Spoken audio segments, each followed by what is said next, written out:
The one thing that applies to every single Raid Shadow Legends player in the game, in the community, with the upcoming Hydra boss.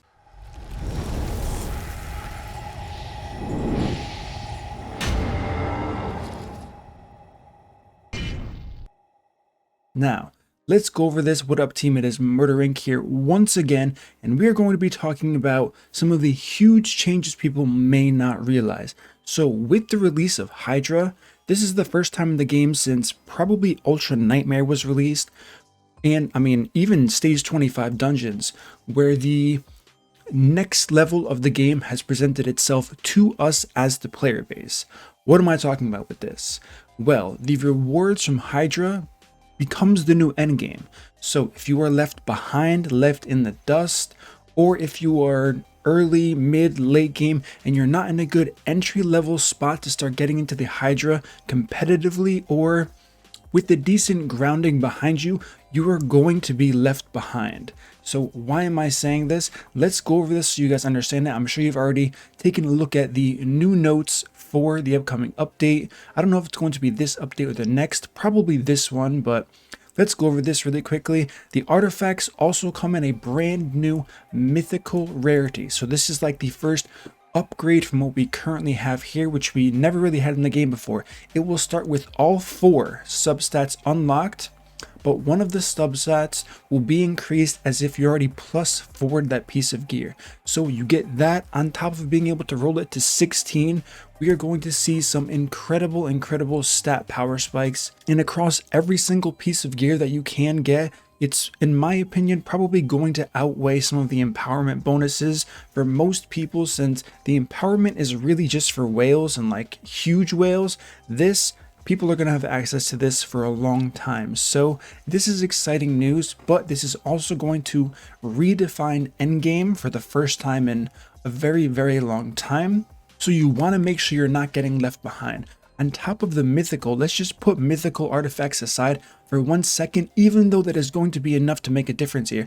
We have the stone skin set, amazing artifact set, we have the protection set, which is really good, and we have Mithrala Lightbane. So 3 new additions that you can only get from the Hydra clan boss at the moment, once again making this the premier kind of highlight content of the entire Raid Shadow Legends. Yes, the Demon Lord can give you shards, books, all of that good stuff, but I'm telling you, and trust me on this, this is going to be the future of the game because of how strong all of these set bonuses are in fact. So with that being said, what should you guys be doing to get ready for this? What you guys really have to do is, we have to kind of phase out of this false kind of thought in our heads that clan versus clan is the kind of premier competitive content for clans in this game. I said this the day it came out. People gave me a lot of like, I don't know, feedback saying you're wrong, this is just whale wars. It's never been whale wars. This has only been free resources, doing your daily activities. If you win, fine. If you don't win, whatever. Reaction gear, blood shield, it's really nice, but only for really endgame players, or if for some reason you care, like our clan does, about getting those trophies. Now, if you don't care about any of that, there's no reason to be spending extra money on clan versus clan, and clan leaders specifically, you need to understand this. If you don't adapt now, you're going to get left behind. You need to take whatever structure your clan currently has for clan versus clan, throw it out the window and start focusing on Hydra. Time and again, I've said this on this channel, whales don't mean the players are good or knowledgeable. You're going to need knowledgeable players, not just whales, to compete in the Hydra clan boss. If you're not prepared for this, you're going to be left behind, and you could have been killing it in the clan versus clan scene, but it is what it is. These new sets are going to make reaction, blood shield not irrelevant, but nowhere near as good as what we're going to get with mythical gear stats, as well as the 2 brilliantly designed 2 new artifact set types. So I'm encouraging everyone who's either a clan leader or a clan member, really take a look in the next, I don't know, week or so. Look at your clan, ask yourself, is this clan somewhere I can prosper, and as a group we can defeat the Hydra, get those rewards as quickly as possible. If no, I highly recommend you start searching through as many platforms as possible, finding the right place for you, because once again, if you're not already just collecting the milestone rewards from clan versus clan, if you're actively spending money trying to get one extra reaction piece, that has to be phased out. It should have been as soon as it was released, but for some reason players really hate clan versus clan, yet they're the ones spending tons and tons of money on it. They want it to change, but they keep spending money on it. So it's this revolving circle where the game sees no reason to change it because people keep spending on it.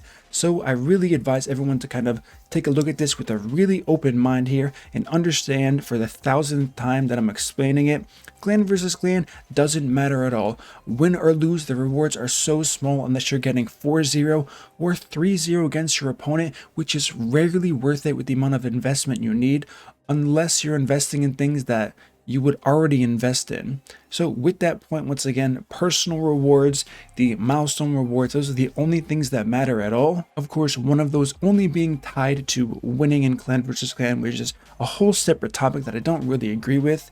So this is my advice for everyone. Like I've already said, really look into your clan, strong leadership, smart players, not strong players. Don't even look at how many whales do I have in this clan. You're going to find out very quickly, probably for the first time, once again, relating back to Ultra Nightmare, where whales aren't just going to start popping off. Now in Ultra Nightmare, it was taking whales in this game 6 or 7 keys to get the top chest when it first came out. Now that's ridiculous. It didn't take everyone that many keys. It took some players 3 keys, some players 4 keys as soon as it came out.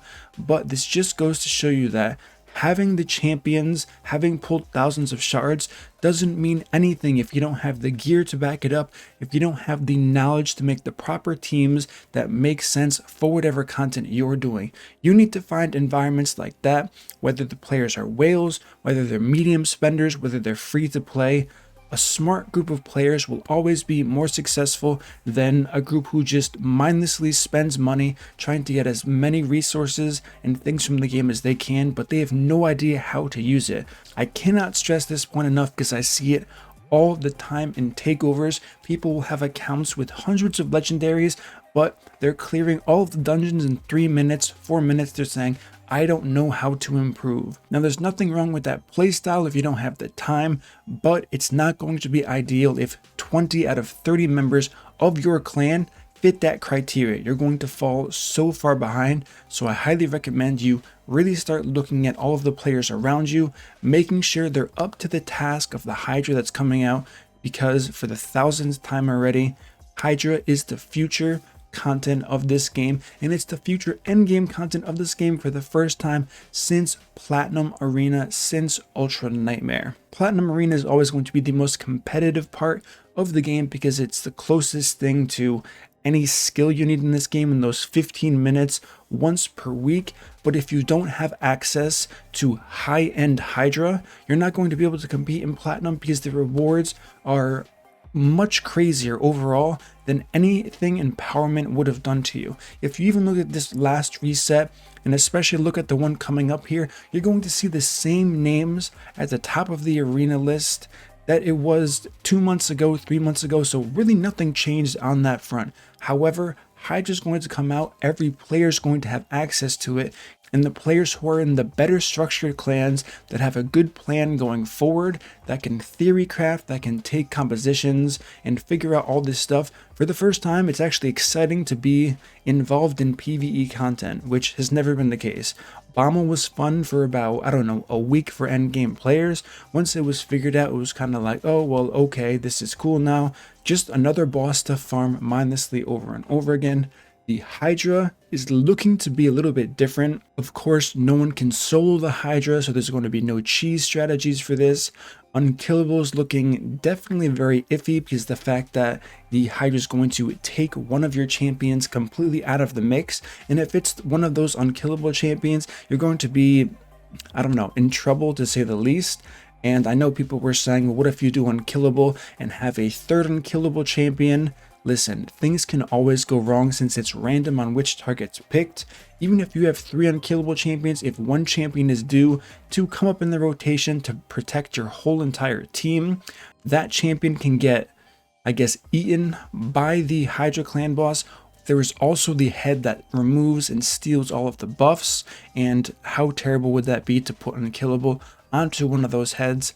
I'm sure we can see, depending on how fast they are, that could be a huge nuisance for your overall damage going forward. So that's really what I wanted to stress in this video, making sure everyone understands that this whole clan versus clan, I think people are going to be happy about this, because overall this whole clan versus clan hype, having these ridiculous minimums for clans that have no reason to be competitive for clan versus clan, yet they think to themselves, oh, we need to, this is what's required for us to be considered top players. That's completely out of the window. So this should be a breath of fresh air for most players. So that is the topic I wanted to talk to you all about today. I think it's very, very important, and it's something you should all be talking about to your fellow clanmates, your clan leaders, and just not talking to your friends saying, what's your clan doing? What's your clan doing? I think this is going to be an overall good boost to the community. As far as getting people to actually work together for the first time, clan versus clan, there was really nothing to work together for. It's all of like, it's kind of like track and field, since I have a huge history with track and field competitively, where it's individual performances that stack together to make one team result. That's going to be a little bit different here with Hydra. Everyone's going to have to work together, figure out what's the best team, what champion should I be using. You use a key, let me know what champions worked for you. Okay, I'm not going to use that champion. So this is going to open up a whole new kind of environment for raid, and I think it's going to be a step in the right direction, because we really haven't had that in such a long time. It's going to be a breath of fresh air. As always, guys, if you enjoy this content, smash that like button, subscribe, turn on the notification bell, and I will see you all in my next upload.